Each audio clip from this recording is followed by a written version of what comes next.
What's going on, guys? Let's do this problem right here. The question is asking 23 grams of C2H5OH is placed in a container with 41 grams of oxygen gas. If the reaction is 85% efficient at a certain temperature, how many grams of CO2 do you expect to collect in this reaction? How many grams of the excess reactant actually reacts, and how much remains? Let's see how we can do this. So first thing we have to do, we have to write the balanced equation.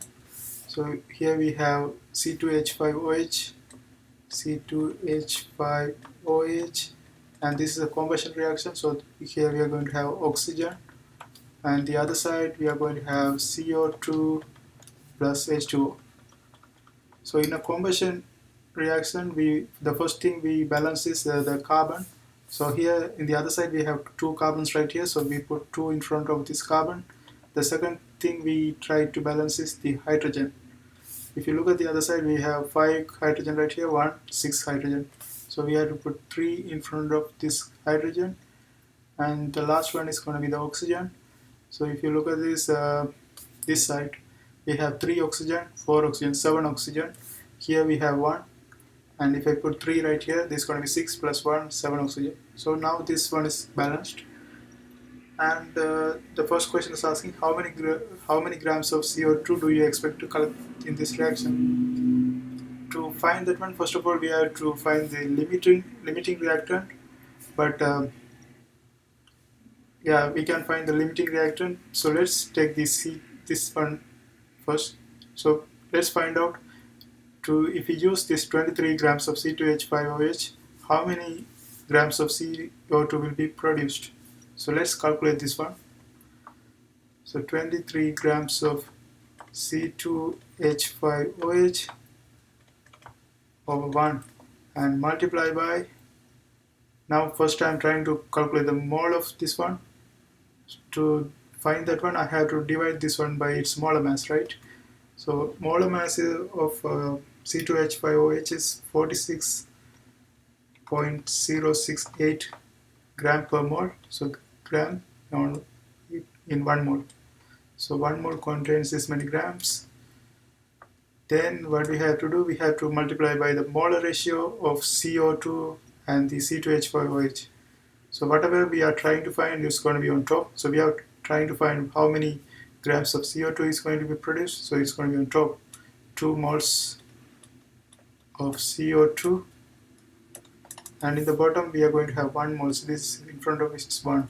So here we are going to have 1 mole C2H5OH, and this is going to give us how many moles of CO2 is produced by using this.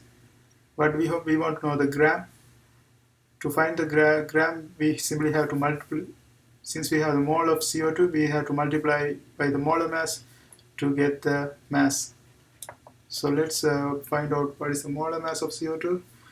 Molar mass of CO2 is 44.01 gram per mole. So 44.01 gram CO2 contains, in 1 mole we have this many grams of CO2. So per 1 mole CO2, right? And if you calculate this one, that's going to give you 43.95 grams of CO2. So this is what you get. If you use all of these 23 grams of C2H5OH, you will get 43.95 grams of CO2. So this is for C2H5OH. Let's see what happens if you use 41 grams of oxygen gas. So let's see. So we have 41 grams of oxygen gas right here. In the bottom is going to be 1, and first thing we are trying to find the mole of the oxygen. To find that one, I simply divide this one by molar mass. So in 1 mole, we are going to have 32 grams of oxygen. So in 1 mole of O2, we are going to have 32 grams of oxygen. We are trying to find CO2. So whatever we are going to multiply by the molar ratio. So whatever we are trying to find is going to be on top. Here we have 2 CO2, so it's going to be 2 mole of CO2. And in the bottom we are going to have mole of oxygen, that's 3 mole. So 3 mole oxygen.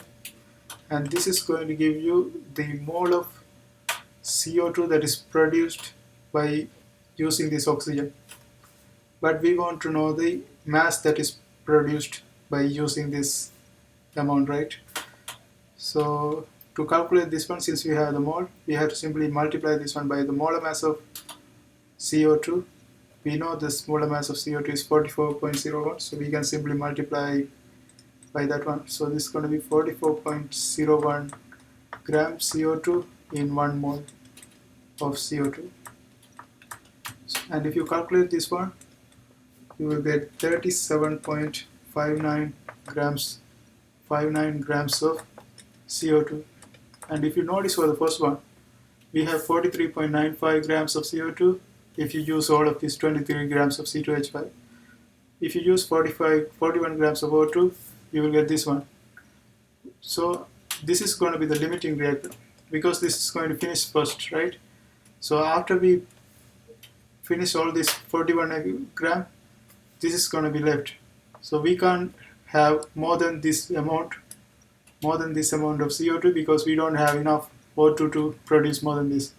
So the first one is unnecessary because this is not going to happen because this is excess, right? Like we need more oxygen to produce this amount, so we don't have enough.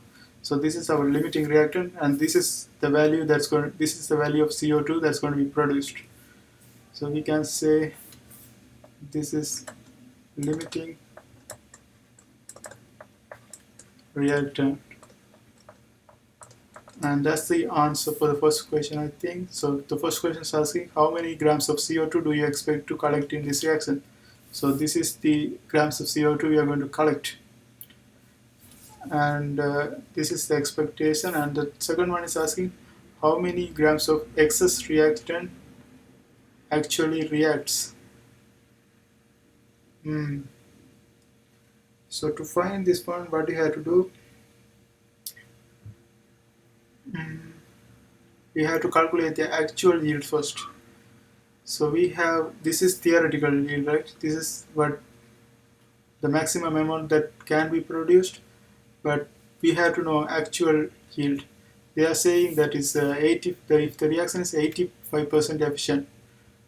So to find the actual yield, what I have to do, simply take this amount right here, that is 37.59, multiply by this 85%, that's going to be 0.85. That's going to give us 31.95 gram. How did I get this equation? It's from the percentage yield. If you notice, percentage yield is equal to what is that? This is theoretical yield, right? Theoretical yield in the bottom, actual yield on top, multiplied by 100. So they have provided the percentage yield, that is 85%. And if you 85 multiply by theoretical yield, that is 37.5 divided by 100. That's what we did in the top. So that's how we found out this value right here. And this is our actual yield, and this is the value we are getting. So this is the so how many grams of XX reactant actually reacts. Okay, so we have this actual yield right now. So we have to find we know that O2 is the limiting reactant. So the other one, we have O2 and C2H5OH. So if this is limiting reactant, this is going to be excess, right? So we have to know, to finish all of these oxygen, how many grams of C2H5 we need. So if we calculate this one, we can find the excess. So let's see. So first of all, I am taking the oxygen, 41 grams of oxygen, and I'm trying to find the moles of oxygen. To find the mole, I have to divide this one by the molar mass. So molar mass of oxygen is 32 grams of oxygen, 32 32 grams per mole. So it's going to be in 1 mole of oxygen, we are going to have 32 grams of oxygen. So this is our mole of oxygen, but we are trying to find the mole of C2H5OH. So we have to multiply this one by the mole ratio, and whatever we are trying to find is going to be on top. So here we are going to have C2H5OH on top. So this is going to be 1 mole C2H5OH. In the bottom we are going to have the mole of oxygen. Here we have 3 moles of oxygen. So we have to divide this one by 3 moles of oxygen, and that's going to give us the the moles of C2H5OH required to finish this amount of oxygen. But we want to know the amount of mass that is required to finish this mass of oxygen, right? So since we have the moles of oxygen, we simply have to multiply this one by the molar mass of the C2H5OH to collect the information about the C2H5OH, right? So let's multiply by the molar mass of C2H5OH, that is 46.068 grams in 1 mole. So this is C2H5OH, and in the bottom C2H5OH, and this is going to give you the amount of C2H5OH is reduced in this reaction. So if you find this value, that will give you 19.67 grams of C2H5OH. So this is the amount we used with this oxygen to produce these things. And I think that's the second question. How many grams of excess reactant actually reacts? So this is the amount of excess reactant that's only reacts. And how much remains? So totally we are taking 23 grams of C2H5OH. And if this one is reacting, whatever left is going to be the remaining thing, right? So we have 23 grams total, and we have used 19.67 gram. So the remaining thing is 3.33 gram, and this is the value of C2H5OH is going to remain. So this remains, and that is the answer for the final question. I hope you guys liked this video. See you next time.